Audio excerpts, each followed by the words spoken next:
निर्मत्योग्रभवार्णवे निजमनोभीष्टं दिशामीति यः सम्यक् ज्ञापयितुं करेण विलसन्नमन्थानमन्येन च रम्यं रामतदन्महेश्वरदत्तग्रामश्रियोऽलङ्कृति कर्मन्दीश्वरभक्तिबन्धनवशः प्रीतोऽस्तु कृष्णप्रभुः। नमस्ते प्राणेश प्रणतविभवायावनिमगाः नमस्वामिन् रामप्रियतमः नमोमन् गुरुगुण नमस्तुभ्यं भीमप्रबलतमकृष्णेष्टभगवन् नमः श्रीमन्मध्वप्रदेशसुदर्शनो जय जय। तपोविद्या विरक्त्यादि सद्गुणोघाकरानहं वादिराजगुरून् वन्दे हयग्रीवदयाश्रय मुकोऽपि यत्प्रसादेन मुकुन्दशयनायते राजराजायते रिक्तो राघवेन्द्रं तमाश्रये तपस्वाध्यायशुश्रूषा कृष्णपूजारतं मुनिं विश्वेशमिष्टदं वन्दे परिव्राजचक्रवर्तिनं नारायणं नमस्कृत्य नरं चैव नरोत्तमं देवीं सरस्वतीं व्यासं ततो जयमुदीरये। वन्दे वृन्दावनासीनं इन्दिरानन्दमन्दिरम् उपेन्द्रं सान्द्रकारुण्यं परानन्दं परात्परम्। श्रीगुरुभ्यो नमः। हरिः ओम्।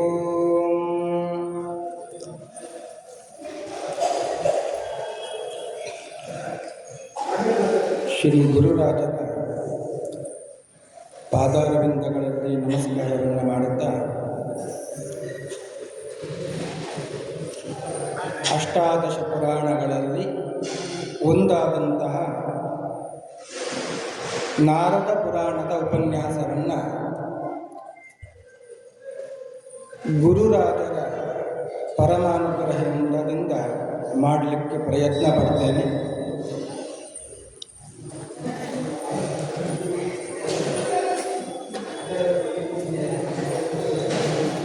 ಅಧುನಾ ಪೀಠಾಧಿಪತಿಗಳಾದಂತಹ ಪರಮಪೂಜ್ಯ ಶ್ರೀ ಶ್ರೀ ಸುಬುಧೇಂದ್ರ ತೀರ್ಥ ಶ್ರೀಪಾದಂಗಳವರ ಆಜ್ಞಾನುಸಾರವಾಗಿ ಈ ಕ್ಷೇತ್ರದಲ್ಲಿ ಅಷ್ಟಾದಶ ಪುರಾಣ ಉಪನ್ಯಾಸ ಮಾಲಿಕೆ ಅದು ಇವತ್ತು ಪ್ರಾರಂಭಗೊಳ್ಳುತ್ತಾ ಇದೆ. ವಿದ್ವಾಂಸರು ಇಲ್ಲಿಗೆ ಬಂದು ಅದನ್ನು ಉದ್ಘಾಟಿಸಿದ್ದಾರೆ. ಮೊದಲಿಗೆ ನಾರದರ ಒಂದು ಪುರಾಣ, ಅದಕ್ಕೆ ಹೆಸರು ನಾರದ ಪುರಾಣ. ಈ ಪುರಾಣವನ್ನು ಉಪನ್ಯಾಸ ಮಾಡುವ ಒಂದು ಸೌಭಾಗ್ಯ ಅದು ಗುರುಗಳ ಅನುಗ್ರಹದಿಂದ ನನಗೆ ಬಂದಿದೆ.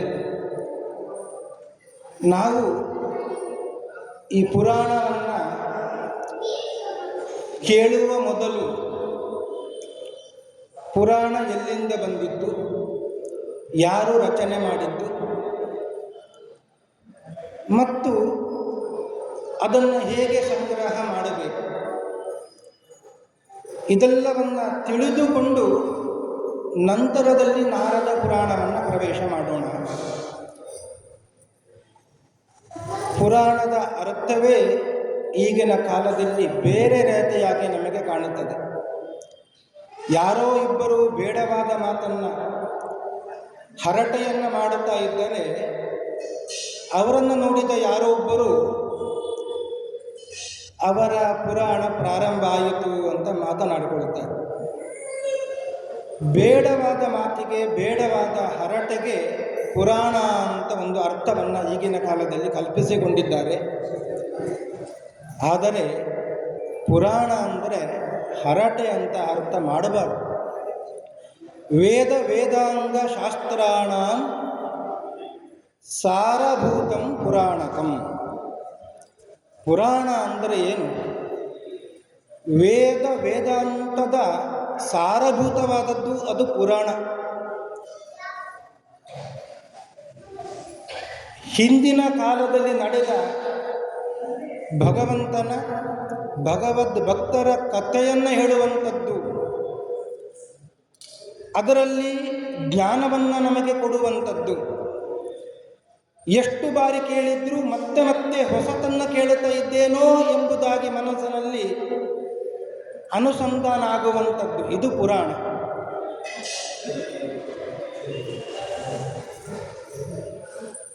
ನಾರಾಯಣ ಅವತಾರರಾದಂತಹ ವೇದವ್ಯಾಸರು ನಮಗೆ ಈ ಪುರಾಣವನ್ನೆಲ್ಲ ಅನುಗ್ರಹ ಮಾಡಿದ್ದಾರೆ. ಹಿಂದೆ ದ್ವಾಪರ ಯುಗದಲ್ಲಿ ಜ್ಞಾನ ಎಲ್ಲ ಶೂನ್ಯ ಆಯಿತು ಅಂತ.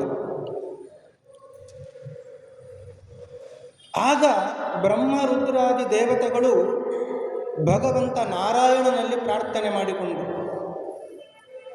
ನಮಗೆ ಜ್ಞಾನವನ್ನು ಅನುಗ್ರಹಿಸಬೇಕು ಅಂತ. ಆಗ ಭಗವಂತ ನಾರಾಯಣ ವ್ಯಾಸತ್ವೇನ ಅವತಾರ,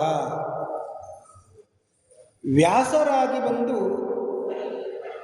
ನಮಗೆ ಮಹಾಭಾರತ 18 ಪುರಾಣಗಳನ್ನು ವೇದವನ್ನು ವಿಭಾಗ ಮಾಡಿ ಅನುಗ್ರಹ ಮಾಡಿದ್ದಾರೆ. ಏನು ಕಾರಣ? ದ್ವಾಪರದಲ್ಲಿ ಜ್ಞಾನನಾಶ ಆಗಲಿಕ್ಕೆ ಕಾರಣ ಏನು? ಗೌತಮಸ್ಯ ಋಷೇ ಶಾಪಾತ್. ಗೌತಮ ಋಷಿಗಳ ಶಾಪ ಅಂತ. ಶಾಪ ಬರಲಿಕ್ಕೆ ಕಾರಣ ಏನು? ಆಗಿನ ಕಾಲ, ಆ ಒಂದು ಕಾಲದಲ್ಲಿ ತುಂಬ ಬರಗಾಲ ಇತ್ತು. ಬರಗಾಲ ಎಲ್ಲ ಕಡೆ ಇದೆ, ಗೌತಮರ ಆಶ್ರಮದಲ್ಲಿ ಮಾತ್ರ ಬರಗಾಲ ಇಲ್ಲ. ಹೇಗೆ? ಆ ಗೌತಮರ ತಪಶಕ್ತಿಯಿಂದ ಅಲ್ಲಿ ಒಂದು ಪ್ರದೇಶದಲ್ಲಿ ಗೌತಮರ ಆಶ್ರಮದಲ್ಲಿ ಬರಗಾಲ ಇದ್ದರು. ಎಲ್ಲ ಋಷಿಗಳು ಎಲ್ಲ ಏನು ಮಾಡಿದ್ರು? ಗೌತಮರ ಆಶ್ರಮಕ್ಕೆ ಬಂದರು. ಗೌತಮರು ಎಲ್ಲರನ್ನ ಸ್ವಾಗತಿಸಿದ್ರು. ನಿಮಗೆಲ್ಲ ನಾನು ಆತಿಥ್ಯವನ್ನು ಮಾಡುತ್ತೇನೆ, ನೀವೆಲ್ಲ ಇಲ್ಲೇ ಇರಬೇಕು ಅಂತ. ಬರಗಾಲ ಎಲ್ಲ ಮುಗಿತು. ಗೌತಮರ ಆತಿಥ್ಯವನ್ನು ಸ್ವೀಕರಿಸಿದಂತಹ ಋಷಿಗಳು ಹೇಳಿದ್ರು ಅಂತ ಗೌತಮರಲ್ಲಿ, ನಾವು ಇನ್ನು ನಮ್ಮ ಆಶ್ರಮಕ್ಕೆ ಹೋಗ್ತೇವೆ, ಬರಗಾಲ ಮುಗಿದಿದೆ ಅಂತ. ಗೌತಮರು ಮಾತ್ರ ಕೇಳಲಿಲ್ಲ, ಇಲ್ಲ ನೀವು ಇಲ್ಲೇ ಇರಬೇಕು ಅಂತ ಒತ್ತಾಯ. ಬಾರಿಗೂ ಋಷಿಗಳು ಕೇಳುತ್ತಾ ಇರುವಾಗ ಇಂದಲ್ಲ ನಾಳೆ, ನಾಳೆ ಅಲ್ಲ ನಾಡಿದ್ದು ಹೋಗಿ ಅಂತಲೇ ಹೇಳ್ತಾ ಇದ್ದರು ಹೊರತು ಒಳ್ಳೆಯ ಮನಸ್ಸಿನಿಂದ ಕಳಿಸಿಕೊಡಲಿಕ್ಕೆ ಮನಸ್ಸು ಮಾಡುತ್ತಾ ಇದ್ದೀವಿ. ಆಗ ಋಷಿಗಳು ಒಂದು ಉಪಾಯವನ್ನು ಮಾಡಿದ್ರು ಅಂತ. ಇವರು ಹೀಗೇ ಕೇಳಿದರೆ ನಮ್ಮನ್ನು ಬಿಡುವುದಿಲ್ಲ, ನಾವೇ ಒಂದು ಉಪಾಯವನ್ನು ಮಾಡೋಣ ಅಂತ ಒಂದು ಬಡಕಲು ಹಸುವನ್ನು ಸೃಷ್ಟಿ ಮಾಡಿ ಗೌತಮರ ಆಶ್ರಮದ ಮುಂದೆಯೇ ಇರುವಂತಹ ಸಸ್ಯಗಳನ್ನು, ಪೈರನ್ನು ತಿನ್ನಲಿಕ್ಕೆ ಅಂತ ಬಿಟ್ಟರು. ಗೌತಮರು ಆಶ್ರಮದಿಂದ ಹೊರಗೆ ಬಂದಾಗ ಈ ಹಸು ಪೈರನ್ನು, ಸಸ್ಯಗಳನ್ನು ತಿನ್ನುತ್ತಾ ಇದೆ. ಒಂದು ದರ್ಬೆಯ ಹುಲ್ಲನ್ನು ಇಟ್ಟುಕೊಂಡು ಅದನ್ನು ಓಡಿಸೋಣ ಅಂತ ಬಂದರು. ಹಸುವಿಗೆ ಹೊಡೆಯುವಂತೆ ಇಲ್ಲ, ದರ್ಬೆಯಿಂದ ಕೇವಲ ಮುಟ್ಟಿದ್ರು. ಮುಟ್ಟಿದ ಕೂಡಲೇ ಹಸು ಸತ್ತು ಹೋಯಿತು, ಗೋಹತ್ಯೆ ಆಯಿತು. ಎಲ್ಲ ಋಷಿಗಳು ಅಲ್ಲಿ ಕಾಯ್ತಾ ಇದ್ರು. ಎಲ್ಲರ ಒಮ್ಮನಸ್ಸಿನಿಂದ ಹೇಳಿದ್ರು, ನಾವು ಇನ್ನು ಇಲ್ಲಿ ಇರುವುದಿಲ್ಲ. ಗೌತಮರು ಗೋಹತ್ಯೆಯನ್ನು ಮಾಡಿದ್ದಾರೆ. ಅಂತಹ ಗೋಹತ್ಯೆಯನ್ನು ಮಾಡಿದಂತಹ ಗೌತಮರ ಆಶ್ರಮದಲ್ಲಿ ನಾವು ಇರುವುದಿಲ್ಲ ಅಂತ ಎಲ್ಲರೂ ಹೊರಟು ಬಿಟ್ಟರು. ಗೌತಮರಿಗೆ ಬಹಳ ದುಃಖ ಆಯಿತು. ನನ್ನಿಂದ ಒಂದು ಹಸು ಸತ್ತು ಹೋಯಿತಲ್ಲ, ಗೋಹತ್ಯೆ ಆಯಿತಲ್ಲ. ಕೂಡಲೇ ರುದ್ರದೇವರನ್ನು ಪ್ರಾರ್ಥನೆ ಮಾಡಿ ರುದ್ರದೇವರ ಜಟೆಯಲ್ಲಿ ಇರುವಂತಹ ಗಂಗೆಯನ್ನು ತರಿಸಿದ್ರು. ಅಂತ ಒಂದು ಅಂಶದಿಂದ ಗಂಗೆಯನ್ನು ತರಿಸಿ ಆ ಗಂಗಾ ನೀರು ಹಸುವಿನ ಮೇಲೆ ಪುರೋಕ್ಷಿಸಿದಾಗ ಹಸು ಮತ್ತೆ ಎದ್ದು ಕೂತಿತ್ತು. ಆ ಒಂದು ಗಂಗೆಯ ಅಂಶ ಏನು ಹರಿತಾ ಇದೆ ಅದು ನದಿಯಾಗಿ ಹರಿತಾ ಇದೆ. ಆ ನದಿಗೆ ಹೆಸರು ಬಂತು ಗೋದಾವರಿ ಅಂತ. ಗಾಂ ದದಾತಿ ಇತಿ ಗೋದಂ, ಗೋವನ್ನು ಮತ್ತೆ ತಂದುಕೊಟ್ಟಿತು. ಗೋದಂ ವಾರಿ ಯಸ್ಯಾಹ ಸಾ ಗೋದವಾರಿ, ಗೋದವಾರಿ ಅಂತ. ಕೊನೆಗೆ ಈ ಹೆಸರು ಗೋದವಾರಿ ಎಂಬ ಹೆಸರು ಛಾಂದಸವಾಗಿ ಗೋದಾವರಿ ಅಂತ. ಗೋವನ್ನು ಬದುಕಿಸಿಕೊಟ್ಟಂತಹ ಒಂದು ಗಂಗೆಯ ಅಂಶ ಇರುವಂತಹ ಒಂದು ನದಿ ಅದೇ ಗೋದಾವರಿ. ಗೌತಮರು ನಂತರದಲ್ಲಿ ಆಲೋಚನೆ ಮಾಡಿದ್ರು, ಧ್ಯಾನಕ್ಕೆ ಕೂತರು. ನನ್ನಿಂದ ಇಂತಹ ಅಪರಾಧ ನಡೀಲಿಕ್ಕೆ ಸಾಧ್ಯ ಇಲ್ಲ, ಹೇಗೆ ನಡೀತು ಇದು ಅಂತ. ಎಲ್ಲ ಗೊತ್ತಾಯಿತು, ಋಷಿಗಳ ಕುತಂತ್ರ ಇದು ಅಂತ ಗೊತ್ತಾಯಿತು. ಋಷಿಗಳಿಂದ ಈ ರೀತಿಯಾದಂತಹ ಅನ್ಯಾಯ ಅದು ನನ್ನಿಂದ ನಡೆದು ಹೋಯಿತಲ್ಲ ಅಂತ ಋಷಿಗಳಿಗೆ ಶಾಪ ಕೊಟ್ಟರು. ಜ್ಞಾನ ನಾಶವಾಗಲಿ ಅಂತ ಶಾಪ ಕೊಟ್ಟರು. ಮುಖ್ಯವಾಗಿ ಬೇಕಾದ್ದೇ ಜ್ಞಾನ. ಅದು ಇಲ್ಲದೇ ಇದ್ದರೆ ಬದುಕಿದ್ದರೂ ಸತ್ತಂತೆಯೇ ಅಂತ. ಈ ರೀತಿಯಾಗಿ ದ್ವಾಪರೇ ಸರ್ವತ್ರ ಜ್ಞಾನ ಆಕುಲೀಭೂತೆ ತನ್ನಿರ್ಣಯಾಯ ಬ್ರಹ್ಮರುದ್ರಾದಿಭಿಃ ಅರ್ಥಿತಃ ಭಗವಾನ್ ನಾರಾಯಣ ವ್ಯಾಸತ್ವೇನ ಅವತತಾರ. ಜ್ಞಾನ ಹೋದ ಮೇಲೆ ಬ್ರಹ್ಮರುದ್ರಾದಿ ದೇವತೆಗಳೆಲ್ಲ ನಾರಾಯಣನಲ್ಲಿ ಪ್ರಾರ್ಥನೆ ಮಾಡಿಕೊಂಡಾಗ ಭಗವಂತ ನಾರಾಯಣನೇ ವ್ಯಾಸರಾಗಿ ಬಂದರು. ತಿರೋಹಿತವಾದಂತಹ ವೇದವನ್ನು ಮತ್ತೆ ತಂದರು. ಆ ವೇದವನ್ನು ವಿಭಾಗ ಮಾಡಿದ್ರು, ಎಲ್ಲರಿಗೂ ಮತ್ತೆ ಕೊಟ್ಟರು. ಆದರೆ ವೇದವನ್ನು ಅರ್ಥ ಮಾಡಿಕೊಳ್ಳುವ ಸಾಮರ್ಥ್ಯ ಎಲ್ಲರಿಗೂ ಬೇಕಲ್ವೇ? ತ್ರಯೋರುತ್ಥಾಹ ಸರ್ವವೇದೇಶು, ವೇದ ಮಂತ್ರವನ್ನು ಹೇಳುತ್ತೇವೆ, ಏನೋ ಅರ್ಥ ಮಾಡಿಕೊಳ್ಳುತ್ತೇವೆ. ಅಥವಾ ಎಲ್ಲರಿಗೂ ವೇದವನ್ನು ಅಧ್ಯಯನ ಮಾಡುವ ಯೋಗ ಭಾಗ್ಯವೂ ಕೂಡ ಇಲ್ಲ.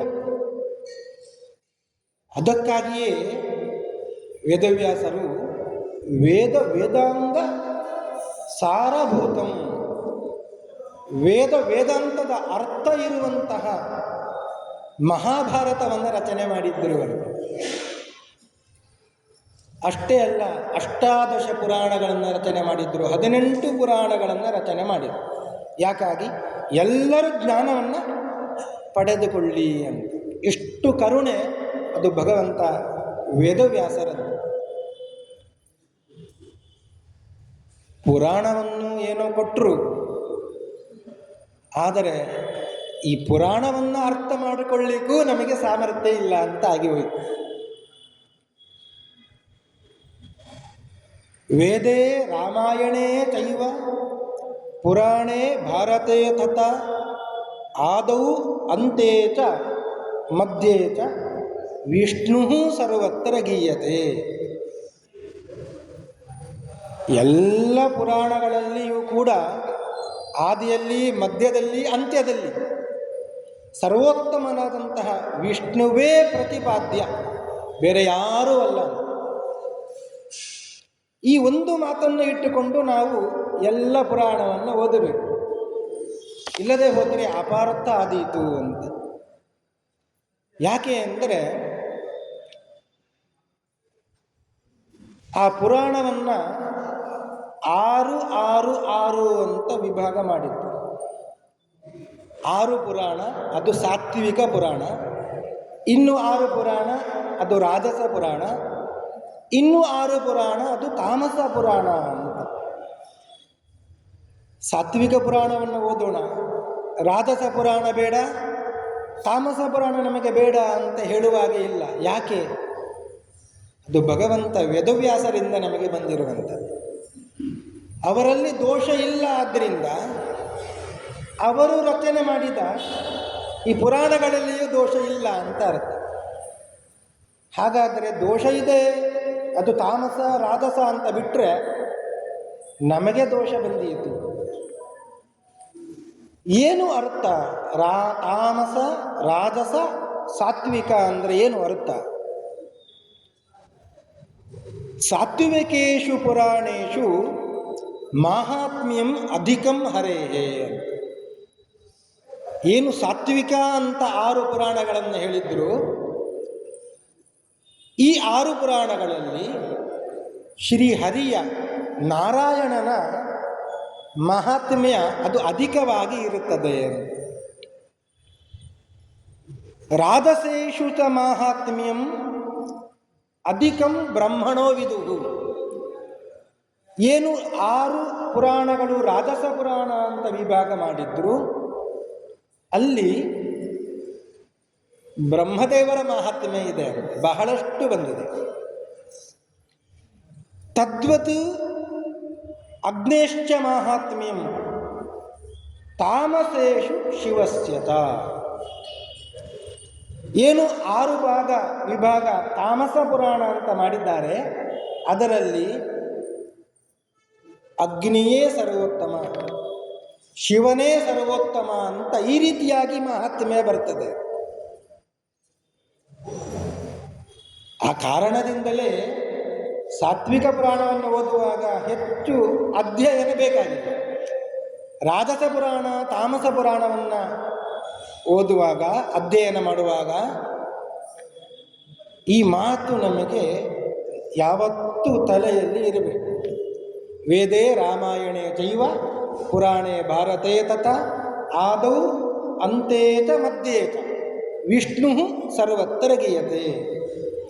ಏನು ಹೇಳಿದರೂ ಕೂಡ ವಿಷ್ಣುವೇ ಸರ್ವೋತ್ತಮ, ವಾಯುವೇ ಜೀವೋತ್ತಮ ಅಂತ ಎಂಬ ಜ್ಞಾನವನ್ನು ಇಟ್ಟುಕೊಂಡು ಯಾವ ಪುರಾಣವನ್ನು ಓದಿದ್ರೂ ಅದರಿಂದ ಏನೂ ತೊಂದರೆ ಇಲ್ಲ. ಇದನ್ನು ಪದ್ಮಪುರಾಣದಲ್ಲಿ ಹೇಳಿರುವಂಥದ್ದು. ಶ್ರೀಮದ್ ಆಚಾರ್ಯರು ಕೂಡ ತಾತ್ಪರ್ಯ ನಿರ್ಣಯದಲ್ಲಿ ಇದನ್ನೆಲ್ಲವನ್ನು ತೋರಿಸಿಕೊಟ್ಟಿದ್ದಾರೆ. ಪುರಾಣವನ್ನು ಓದುವಾಗ ಅದರಲ್ಲಿ 3 ಭಾಷೆಗಳು ಇರುತ್ತವೆ. ಸಮಾಧಿ ಭಾಷೆ, ದರ್ಶನ ಭಾಷೆ ಮತ್ತು ಗುಹ್ಯ ಭಾಷೆ ಅಂತ. ಈ 3 ಭಾಷೆಗಳ ಸರಿಯಾದಂತಹ ತಿಳುವಳಿಕೆ ನಮಗೆ ಬೇಕು. ಸಮಾಧಿ ಭಾಷೆ ಅಂದರೆ ಬಹಳ ಸುಲಭ. ಶ್ಲೋಕದಲ್ಲಿ ಹೇಗೆ ಅರ್ಥ ಇದೆಯೋ ಅಷ್ಟನ್ನು ಅರ್ಥ ಮಾಡಿಕೊಂಡ್ರೆ ಸಾಕು, ಬಹಳ ಕಷ್ಟಪಡಬೇಕಾಗಿಲ್ಲ. ಅದಕ್ಕೆ ಬಹಳಷ್ಟು ಉದಾಹರಣೆಯನ್ನು ಶ್ರೀಮದ್ ಆಚಾರ್ಯರೇ ಹೇಳಿದ್ದಾರೆ. ಸತ್ಯಂ ಸತ್ಯಂ ಪುನಃ ಸತ್ಯಂ ಉದ್ಧೃತ್ಯ ಭುಜ ಮುಚ್ಯತೆ ವೇದಶಾಸ್ತ್ರಾತ್ ಪರಂ ನಾಸ್ತಿ ನ ದೈವಂ ಕೇಶವಾತ್ ಪರಂ. ಸತ್ಯ ಸತ್ಯ ಸತ್ಯ ಎರಡೂ ಕೈಗಳನ್ನು ಮೇಲೆ ಎತ್ತಿ ಹೇಳುತ್ತೇವೆ. ಏನು ಅದು ಸತ್ಯ? ವೇದಶಾಸ್ತ್ರಾತ್ ಪರಂ ನಾಸ್ತಿ. ವೇದಕ್ಕಿಂತ ದೊಡ್ಡ ಶಾಸ್ತ್ರ ಬೇರೆ ಯಾವುದೂ ಇಲ್ಲ. ನ ದೈವಂ ಕೇಶವಾತ್ ಪರಂ. ಕೇಶವನಿಗಿಂತ ನಾರಾಯಣನಿಗಿಂತ ದೊಡ್ಡ ದೇವರು ಮತ್ತೆ ಯಾರು ಬೇರೆ ಇಲ್ಲ. ಇದು ಈ ಶ್ಲೋಕವನ್ನು ನೋಡುವಾಗ ಕೇಳುವಾಗ ಸುಲಭವಾಗಿ ಅರ್ಥ ಆಗಿಬಿಡುತ್ತದೆ. ಇದೇ ಸಮಾಧಿ ಭಾಷೆ. ಆಲೋಡ್ಯ ಸರ್ವಶಾಸ್ತ್ರಾಣಿ ವಿಚಾರ್ಯ ಚ ಪುನಃ ಪುನಃ ಇದಮೇಕಂ ಸುನಿಷ್ಪನ್ನಂ ಧ್ಯೇಯೋ ನಾರಾಯಣ ಸದಾ. ಬಹಳ ಸುಲಭ.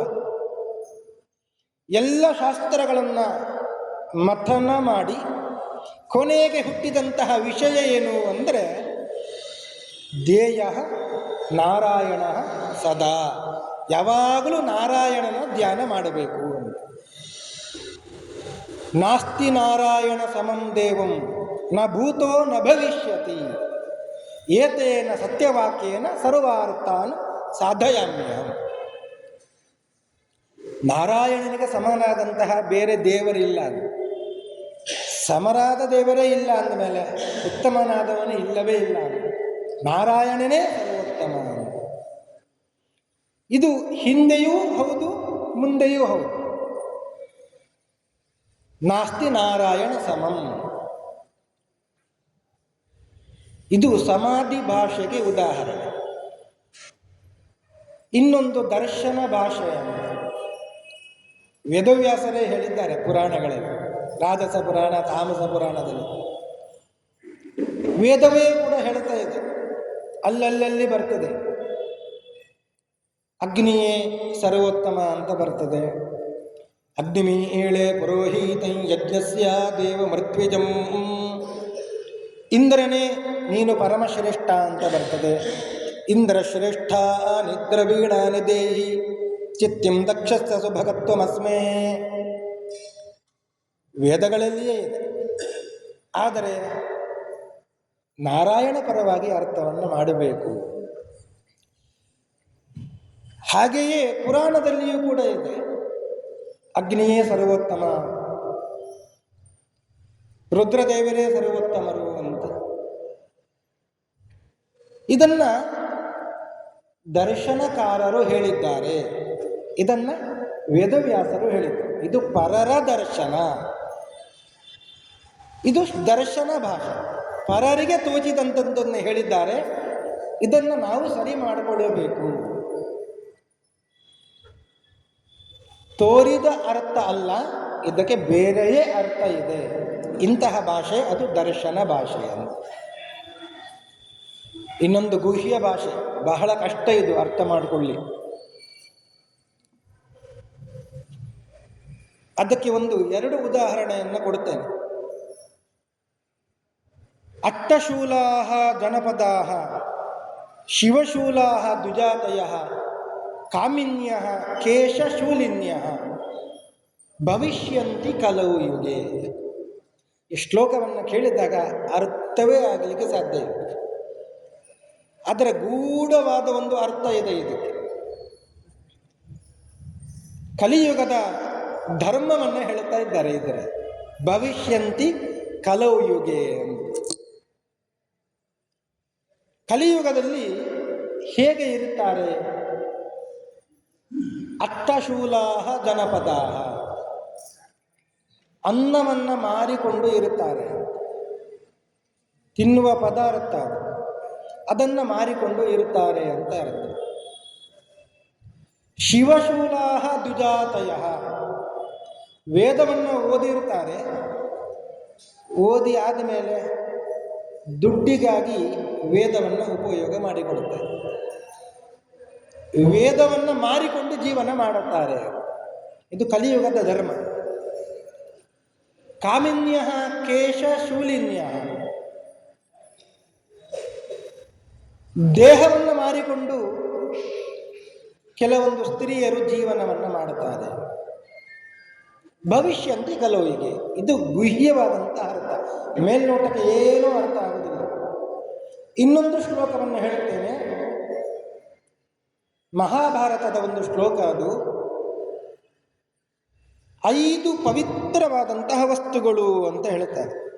ಉಚ್ಚಿಷ್ಟಂ ಶಿವನಿರ್ಮಾಲ್ಯಂ, ವಾಂತಂ ಚ ಮೃತಕರ್ಪಟಂ, ಕಾಕವಿಷ್ಠ ಸಮಾಯುಕ್ತಂ ಪಂಚಭೂತಾನಿ ಭಾರತ. 5 ವಸ್ತುಗಳು ಪವಿತ್ರವಾದದ್ದು ಅಂತ. ಯಾವುದು? ಉಚ್ಚಿಷ್ಟಂ, ಎಂಜಿಲು, ಅದು ಪವಿತ್ರವಾದದ್ದು. ಶಿವನಿರ್ಮಾಲ್ಯಂ, ಶಿವನ ನಿರ್ಮಾಲ್ಯ, ಅದು ಪವಿತ್ರವಾದದ್ದು. ವಾಂತಂ, ವಾಂತಿ ಮಾಡಿರುವಂಥದ್ದು, ಅದು ಪವಿತ್ರ. ಮೃತಕರ್ಪಟಂ, ಸತ್ತಂತಹ ಶವ, ಕಾಕವಿಷ್ಟ ಸಮಾಯುಕ್ತಂ, ಕಾಗೆಯ ಮಲದಿಂದ ಕೂಡಿರುವಂಥದ್ದು. ಇಷ್ಟು ವಸ್ತುಗಳು ಪಂಚಭೂತಾನಿ, ಅತ್ಯಂತ ಪವಿತ್ರವಾದವುಗಳು ಅಂತ ಮೇಲ್ನೋಟಕ್ಕೆ ಅರ್ಥ ಆಗ್ತದೆ ನಮಗೆ. ಗೂಢವಾದ ಭಾಷೆ ಇದು, ಅದರಲ್ಲಿ ಹೇಳಿರುವಂಥದ್ದು. ಏನು ಅರ್ಥ ಮಾಡಬೇಕು ಇದಕ್ಕೆ? ಉಚ್ಚಿಷ್ಟಂ, ಎಂಜಿಲು. ಏನು ಎಂಜಿಲು? ಅದು ಪವಿತ್ರವಾದದ್ದು. ಹಸುವಿನ ಹಾಲನ್ನು ಹಾಗೆ ಹೋಗಿ ಕರೆದು ತರಬಾರದು, ನಾವು ಕುಡಿಬಾರದು. ಹಸು ಹಾಲು ಕೊಡೋದು ನಮಗೆ ಯಾವಾಗ? ಕರು ಸಾಕು ಅಂತ ಹೇಳಿದಾಗ. ಕರುವಿಗೆ ಬಿಡದೆ ಎಲ್ಲ ಹಾಲನ್ನು ನಾವೇ ಕರೆದು ತಂದು ಕುಡಿತೇವೆ ಅಂದರೆ ಅದು ಅಪರಾಧ. ತಾಯಿಯಾದವಳು ಮಗುವಿಗೆ ಹಾಲು ಕೊಡಬೇಕು. ಹಾಗೆಯೇ ಹಸು ತನ್ನ ಮಗುವಿಗೆ ಹಾಲನ್ನು ಕೊಡಬೇಕು. ಅದು ಕುಡಿದು ಉಳಿದ ಹಾಲು ಅದು ಶುದ್ಧ. ಕರುವಿಗೆ ಕೊಡದೆ, ಅದಕ್ಕೆ ಬಿಡದೆ ನಾವೇ ಕರೆದು ತಂದು ಹಾಲನ್ನು ಕೊಡದು ಬಿಟ್ಟರೆ ಅದು ದೋಷ, ಮಹಾಪಾಪ. ಅದನ್ನು ಹೇಳಿದ್ದು ಉಚ್ಚಿಷ್ಟ ಅಂದರೆ ಹಾಲು ಶುದ್ಧ ಅಂತ. ಹಸುವಿನ ಕರು ಕುಡಿದು ಉಳಿದ ಹಾಲು ಅದು ಶುದ್ಧ, ಅದಕ್ಕೆ ಉಚ್ಚಿಷ್ಟ ಅಂತ ಹೆಸರು. ಶಿವನಿರ್ಮಾಲ್ಯಂ, ಶಿವನಿರ್ಮಾಲ್ಯ ಅಂದರೆ ಏನು? ತ್ರಿವಿಕ್ರಮ ದೇವರ ಪಾದಾಂಗುಷ್ಟ ಬ್ರಹ್ಮಾಂಡದ ಕರ್ಪರಕ್ಕೆ ತಾಗಿ ಅಲ್ಲಿಂದ ಬಂದ ನೀರು ಬ್ರಹ್ಮದೇವರು ಕಮಂಡಲುವಿನಲ್ಲಿ ಸ್ವೀಕರಿಸಿ ಅದನ್ನು ಪಾದವನ್ನು ಪ್ರಕ್ಷಾಲನೆ ಮಾಡಿದರಲ್ಲ, ಅದೇ ಹರಿತ ಹರಿತ ಶಿವದೇವರ ತಲೆಯಲ್ಲಿ ಬಂದು ಕೂತಿದ್ದಾಳೆ ಅಲ್ವ ಗಂಗೆ. ಆ ಗಂಗೆ ಅತ್ಯಂತ ಪವಿತ್ರ, ಅದನ್ನೇ ಶಿವ ನಿರ್ಮಾಲ್ಯಂ. ವಾಂತಂ, ವಾಂತಂ ಅಂದರೆ ವಾಂತಿ, ಅದು ಪವಿತ್ರ. ಏನು ವಾಂತಿ? ನಮ್ಮ ವಾಂತಿ ಅಲ್ಲ, ಜೇನಿನ ವಾಂತಿ. ಜೇನುತುಪ್ಪ, ಮಧು ಅಂತ ಕರೀತಾರೆ ಅದನ್ನು.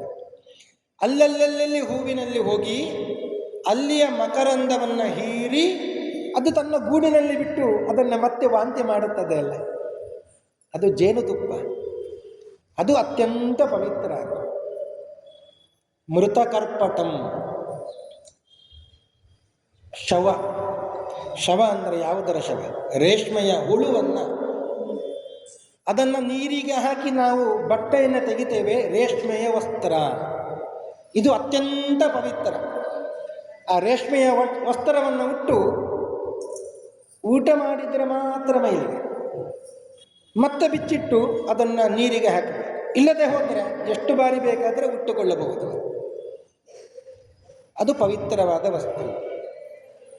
ಕಾಕವಿಷ್ಟ ಸಮಾಯುಕ್ತಂ, ಕಾಗೆಯ ಮಲದಿಂದ ಕೂಡಿದ ವಸ್ತು ಯಾವುದು? ಅದು ಅಶ್ವತ್ಥ ಮರ, ಅರಳಿ ಮರ. ಅಶ್ವತ್ಥ ಸರ್ವವೃಕ್ಷಾಣ, ಕೃಷ್ಣ ಗೀತೆಯಲ್ಲಿ ಹೇಳಿರುವ ಮಾತು. ಎಲ್ಲ ವೃಕ್ಷಗಳಲ್ಲಿ ನನ್ನ ವಿಭೂತಿ ರೂಪ ಅಶ್ವತ್ಥ ಮರದಲ್ಲಿ ಇದೆ. ಹಾಗಾದರೆ ಎಷ್ಟು ಶ್ರೇಷ್ಠವಾದ ಮರ! ಆ ಮರ ಬೆಳಿಬೇಕು ಅಂದರೆ ನಾವು ಬೀಜವನ್ನು ಬಿತ್ತಿದರೆ ಆಗ್ತದ? ಸಾಧ್ಯವೇ ಇಲ್ಲ. ಕಾಗೆ ಅದರ ಬೀಜವನ್ನು ತಿನ್ನಬೇಕು, ಅದರ ಮಲರೂಪದಲ್ಲಿ ಬರಬೇಕು, ಆಗ ಅದು ಗಿಡ ಆಗ್ತದೆ. ಇಲ್ಲದೆ ಹೋದರೆ ಗಿಡ ಆಗಲಿಕ್ಕೆ ಸಾಧ್ಯವೇ ಇಲ್ಲ. ಅದನ್ನು ಹೇಳಿದ್ದು ಕಾಕವಿಷ್ಟ ಸಮಾಯುಕ್ತಂ ಪಂಚಭೂತಾನಿ ಭಾರತ. ಇದು ಗುಹ್ಯ ಭಾಷೆ ಅಂತ. ತಾಮಸ ಪುರಾಣ, ರಾಜಸ ಪುರಾಣ ಅಂದರೆ ಹೀಗೆ ಇರುತ್ತದೆ ಅಂತ ಸರಿಯಾಗಿ ಅರ್ಥವನ್ನು ಮಾಡಿಕೊಂಡು ಅದರ ಅಧ್ಯಯನವನ್ನು ಮಾಡಿಕೊಳ್ಳಬೇಕು. ಅದರಲ್ಲಿ ಬ್ರಹ್ಮ ಪುರಾಣವನ್ನು ಪ್ರಾರಂಭ ಮಾಡಿ ಬ್ರಹ್ಮಾಂಡ ಪುರಾಣದವರೆಗೆ 18 ಪುರಾಣಗಳನ್ನು ಕ್ರಮ ಪ್ರಕಾರವಾಗಿ ಹೇಳಿಕೊಂಡು ಬಂದಿದ್ದಾರೆ. ಅದರಲ್ಲಿ ವಿಭಾಗವನ್ನು ಮಾಡಿದಾಗ ಸಾತ್ವಿಕ ಪುರಾಣ, ರಾಜಸ ಪುರಾಣ, ತಾಮಸ ಪುರಾಣ. ಯಾವುದೆಲ್ಲ ಸಾತ್ವಿಕ ಪುರಾಣದಲ್ಲಿ ಸೇರುತ್ತದೆ? ಮಾತ್ಸ್ಯಂ ವೈಷ್ಣವಂ ನಾರದೀಯಂ ಚ ತಥಾ ಭಾಗವತಂ ಶುಭಂ ಗಾರುಡಂ ಚ ತಥಾ ಪದ್ಮಂ ವಾರಾಹಂ ಸಾತ್ವಿಕಂ ವಿದುಹು. ಇದು ಪದ್ಮಪುರಾಣದ ಮಾತು. ವಿಷ್ಣು ಪುರಾಣ, ನಾರದೀಯ ಪುರಾಣ, ಭಾಗವತ ಪುರಾಣ, ಗರುಡ ಪುರಾಣ, ಪದ್ಮ ಪುರಾಣ, ವರಾಹ ಪುರಾಣ. ಈ 6 ಪುರಾಣಗಳು ಸಾತ್ವಿಕ ಪುರಾಣ ಅಂತ. ಬ್ರಹ್ಮಾಂಡಂ ಬ್ರಹ್ಮವೈವರ್ತಂ ಮಾರ್ಕಂಡೇಯಂ ತಥೈವ ಚ ಭವಿಷ್ಯಂ ವಾಮನಂ ಬ್ರಾಹ್ಮಂ ರಾಜಸಂ ಪರಿಕೀರ್ತಿತಂ. ಬ್ರಹ್ಮಾಂಡ ಪುರಾಣ, ಬ್ರಹ್ಮವೈವರ್ತ ಪುರಾಣ, ಮಾರ್ಕಂಡೇಯ ಪುರಾಣ, ಭವಿಷ್ಯ ಪುರಾಣ, ವಾಮನ ಪುರಾಣ, ಬ್ರಾಹ್ಮ ಪುರಾಣ. ಈ 6 ಪುರಾಣಗಳು ರಾಜಸ ಪುರಾಣ. ಮಾತ್ಸ್ಯಂ ಕೌರುಮ್ಯಂ ತಥಾ ಲಿಂಗಂ ವಾಯುಂ ಸ್ಕಾಂದಂ ತಥೈವ ಚ ಆಗ್ನೇಯಂ ಷಟ್ ತಥಾ ಚೈವ ತಾಮಸಂ ವಿದ್ಧಿ ಸುಂದರೀ. ಮತ್ಸ್ಯ ಪುರಾಣ, ಕೂರ್ಮ ಪುರಾಣ, ಲಿಂಗ ಪುರಾಣ, ವಾಯುಪುರಾಣ, ಸ್ಕಾಂದ ಪುರಾಣ, ಅಗ್ನಿ ಪುರಾಣ ಅಂತ ಇದು ತಾಮಸ ಪುರಾಣ ಅಂತ ಕರೆಸಿಕೊಳ್ಳಲ್ಪಡುತ್ತದೆ. ಸ್ಕಂದ ಪುರಾಣ ಅದು ತಾಮಸ ಪುರಾಣ ಅಂತ ಬಿಡುವಾಗೆ ಇಲ್ಲ. ಶ್ರೀಮದ್ ಆಚಾರ್ಯರು ತಮ್ಮ ಗ್ರಂಥದಲ್ಲಿ ಅಲ್ಲಿ ಇತಿ ಸ್ಕಾಂದೇ ಅಂತ ಉದಾಹರಿಸ್ತಾರೆ. ನಾವು ಬಿಡುತ್ತೇವೆ ಅಂದರೆ ಆಚಾರ್ಯರು ಕೊಟ್ಟಿದ್ದು ಅದನ್ನು ಕೂಡ ಬಿಡಬೇಕಾಗಿದೆ. ಆದ್ದರಿಂದಲೇ ಯಾವ ಪುರಾಣವನ್ನು ಕೂಡ ಬಿಡುವ ಹಾಗೆ ಇಲ್ಲ. ಎಲ್ಲವನ್ನು ಕೂಡ ವಿಷ್ಣು ಪರವಾಗಿ ಅರ್ಥವನ್ನು ಮಾಡಿಕೊಂಡು ಅಧ್ಯಯನವನ್ನು ಮಾಡಬೇಕು. ಹಾಗೆ ಈ ಪುರಾಣ ಬಗ್ಗೆ ತಿಳಿದುಕೊಂಡು ಇವತ್ತು ಸಮಯ ಆಗಿದೆ. ಆದ್ದರಿಂದ ಮುಂದೆ ನಾರದ ಪುರಾಣಕ್ಕೆ ನಾವು ಇಳಿಯೋಣ ಅಂತ ಹೇಳುತ್ತಾ, ಅದರಲ್ಲಿಯೂ ಕೂಡ ನಾರದ ಪುರಾಣ. ಈ ನಾರದ ಪುರಾಣ ಅಂತ ಮಾತ್ರಕ್ಕೆ ಅದು ನಾರದರು ಬರೆದ ಪುರಾಣ ಅಂತ ಅರ್ಥ ಅಲ್ಲ. ಎಲ್ಲ ಪುರಾಣವನ್ನು ರಚನೆ ಮಾಡಿದವರು ಅದು ಸರ್ವಜ್ಞರಾದಂತಹ ವೇದವ್ಯಾಸರೇ. ಆಯಾಯ ಹೆಸರು ಬರಲಿಕ್ಕೆ ಕಾರಣಗಳು ಬೇರೆ ಬೇರೆ ಇದೆ. ಅಂತಹ ನಾರದ ಪುರಾಣ, ನಾರದರು ಪ್ರಶ್ನೆಯನ್ನು ಕೇಳಿ ಸನಕ, ಸನಂದನ, ಸನತ್ಕುಮಾರ, ಸನಾತನರಿಂದ ಉತ್ತರವನ್ನು ಪಡೆದುಕೊಂಡ ಪುರಾಣ ಅದೇ ನಾರದ ಪುರಾಣ. ಅಂತಹ ಪುರಾಣದ ಪ್ರವಚನ ಅದು ಇವತ್ತು ಸ್ವಲ್ಪ ಮಾಡಿದ್ದೇವೆ. ಮತ್ತೆ ಮುಂದೆ ನಾಳೆ ಅದನ್ನು ಮುಂದುವರಿಸಬೇಕು. ರಾಯರೇ ಅದನ್ನು ನಮ್ಮ ಒಳಗೆ ಇದ್ದುಕೊಂಡು ಪ್ರೇರಣೆ ಮಾಡಿ ಅನುಗ್ರಹಿಸಬೇಕು. ಯಾಕೆ ಅಂದರೆ ಪ್ರಹ್ಲಾದ ಇತಿ ವಿಖ್ಯಾತ ಅಂತ. ರಾಘವೇಂದ್ರ ಗುರು ಸಾರ್ವಭೌಮರೇ ಹಿಂದೆ ಪ್ರಹ್ಲಾದರಾಗಿ ಬಂದಾಗ ನಮಗೆ ಉಪದೇಶ ಮಾಡಿದ್ರು 9 ವಿಧವಾಗಿ ಭಕ್ತಿಯನ್ನು ಮಾಡಬೇಕು ಅಂತ. ಶ್ರವಣಂ, ಕೀರ್ತನಂ, ಅದರಲ್ಲಿ ಮೊದಲನೇದ್ದೇ 2 ಶ್ರವಣ ಮತ್ತು ಕೀರ್ತನ. ಶ್ರವಣ ಅಂದರೆ ಏನು? ಕೇಳುವಂಥದ್ದು. ಕೀರ್ತನ ಅಂದರೆ ಏನು? ಹೇಳುವಂಥದ್ದು. ಏನು ಕೇಳಿದ್ದೇವೆ ಅದನ್ನು ಹೇಳಬೇಕು. ಕೇಳಿದ್ದನ್ನು ಹಾಗೆ ಹೋಗಿ ಹೇಳುತ್ತೇನೆ ಅಂದರೆ ಸಾಧ್ಯವಾ? ಸಾಧ್ಯ ಇಲ್ಲ. ಪ್ರಹ್ಲಾದರಾದರು ಸುಮ್ಮನೆ ಹೇಳಲಿಲ್ಲ. ಕೇಳಿದ್ದನ್ನು ಹೇಳಬೇಕು ಅಂತ ಆದರೆ ಮತ್ತೆ ಅದನ್ನು ಮನನ ಮಾಡಬೇಕು. ಏನು ಹೇಳಿದ್ದಾರೆ ಅಂತ ಮನನ ಮಾಡಿಕೊಂಡಾಗ ಆ ಎಲ್ಲ ವಿಷಯ ಮನಸ್ಸಿನಲ್ಲಿ ಇದ್ದರೆ ಮತ್ತೆ ಕೀರ್ತನ. ಇಲ್ಲದೇ ಇದ್ದರೆ ಕೀರ್ತನಕ್ಕೆ ಹೋಗಲಿಕ್ಕೆ ಸಾಧ್ಯ ಇಲ್ಲ. ಹಾಗಾಗಿ 9 ವಿಧವಾದಂಥ ಭಕ್ತಿಗಳಲ್ಲಿ ಶ್ರವಣ, ಕೀರ್ತನ ಇದು 2 ಕೂಡ ಮುಖ್ಯವಾದದ್ದೇ. ಆದ್ದರಿಂದ ನಿಮ್ಮಲ್ಲಿ ಶ್ರವಣ ಮಾಡುವ ಶಕ್ತಿ, ನಮ್ಮಲ್ಲಿ ಕೀರ್ತನವನ್ನು ಮಾಡುವ ಶಕ್ತಿಯನ್ನು ಅದನ್ನು ಗುರುರಾಜರೇ ಅನುಗ್ರಹಿಸಬೇಕು ಅಂತ ಹೇಳುತ್ತಾ ನಾಳೆ ಮತ್ತೆ ಮುಂದುವರಿಸೋಣ ಈ ಪ್ರವಚನವನ್ನು ಅಂತ ಹೇಳುತ್ತಾ 2 ಮಾತನ್ನು ಮುಗಿಸ್ತಾ ಇದ್ದೇನೆ. ಶ್ರೀ ಕೃಷ್ಣಾರ್ಪಣಮಸ್ತು. ಹರಯೇ ನಮಃ.